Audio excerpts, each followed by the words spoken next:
Hello everyone, this is Bill with Yarn Crafts for Lefties. Today we're going to be learning how to make a backward loop increase. A backward loop increase is a left leaning increase, which is made by inserting a backward loop cast on stitch between two stitches. So it's actually really just taking the element of a backward loop cast on and casting on one single stitch, and then progressing with your work as called on in the pattern. Like with the backward loop cast on, it can be a little finicky when you are working the return row, because any backward loop that is cast on is going to have a propensity to distort a bit if you're not really careful when working it and utilizing small motions. As we can see, each time we add in a backward loop cast on, which is this little bar right here, it creates a new column of stitches. Here's my cast on bar, and then here's the stitches that progress from it. When worked carefully, it can create a really nice, clean, tight cast on that is pretty much invisible. It does create a teeny tiny hole in your fabric when worked tightly. If you work it loose, which we have down here, we can see we get a much larger hole in the fabric. So this is something to work carefully and cleanly. So with that, let's go ahead and learn how to make this cast on stitch.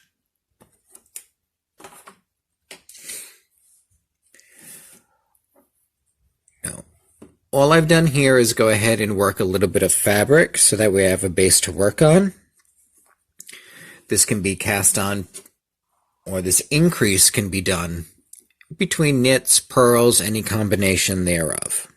So to begin, I'm just going to work in a few stitches so I'm not doing this right at the edge to make life a little easier for myself. So I work to the point where let's say my pattern tells me to do a backward loop increase. So what I'm going to do is I'm going to pretend I'm making a backward loop cast on. I will take my working yarn, I'll hold it in my right hand since I'm going Continental, and I'm going to put my thumb in front of the yarn. Now I'm just going to tip my thumb back, down, into the front, so it creates a loop, hence the backward loop part of the increase. I will then take my working needle, which is my left-hand needle, and bring it under the loop on my thumb. Take my thumb out. That puts a loop on my working needle, and I'm just going to draw it in tightly. And now I have done a backward loop increase. That's it. You can already see, though, this is working in the space between two stitches. So this is where the hole would happen if we're not careful. I'm going to snug this up so that way I don't have a lot of extra yarn sitting here, because that's what's going to make the hole become more pronounced. Now I will knit the next stitch, and again I'm going to snug it up so that way I can make sure the increase doesn't have a lot of space. So let's do that one more time. So I've worked to the point where my pattern would say do a backward loop increase. Take my yarn, thumb in front of the yarn. That's really the key to this. Loop it around. Put my left-hand needle into the loop on my thumb and draw in snug. And now I can go ahead and finish out my row. Now, essentially, that's all there is to making a backward loop increase in the sense of getting it onto your needle.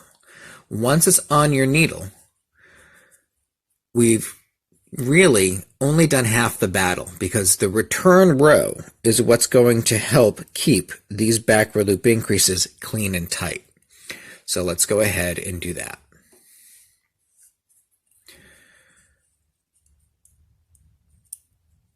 So I'm going to need to, in this instance, purl over to where my next stitch is going to be. And I want us to be able to see,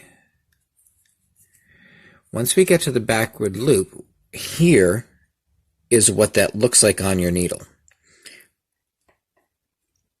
The yarn is going from this stitch around the needle and then to the other. It's not secured. The trick is to work with the tips of your needle. Slide the loop to the tip of the right hand needle, use the tip of the left hand needle, and then small motions, little bits, get it through.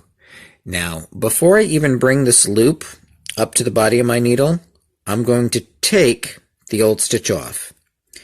And then I can easily slide the loop up to the full body of the needle and then go ahead and work my next stitches. By doing this, I will actually end up creating a nice, clean, tight space. As opposed to if I were to take my needle, bring it all the way through, and then do my purl and then slide it off, I'm not going to have as clean a result. So just stick with me for a second so we can look at the difference between those two aspects of doing it with small tight motions and with big motions. So now let's turn our work and take a peek. Here is my backward loop increase, and here is the hole. See that dark spot right there? Now that may not look very big to you. However, let's take a look at the one that we worked with the real small motions, being very careful. I really don't have a hole. We can see this pinpoint is directly under our backward loop increase, and it's virtually invisible. It's a teeny tiny hole. However, over here, where we did not work so carefully, we ended up with a big hole. So, I hope you found this video on how to make a backward loop increase helpful. Remember to like, subscribe, and sign up for alerts. And if you'd like to help support the channel, see the link in the description to make a contribution through Ko-fi. Thank you very much for joining Yarn Crafts for Lefties. This is Bill. Happy knitting.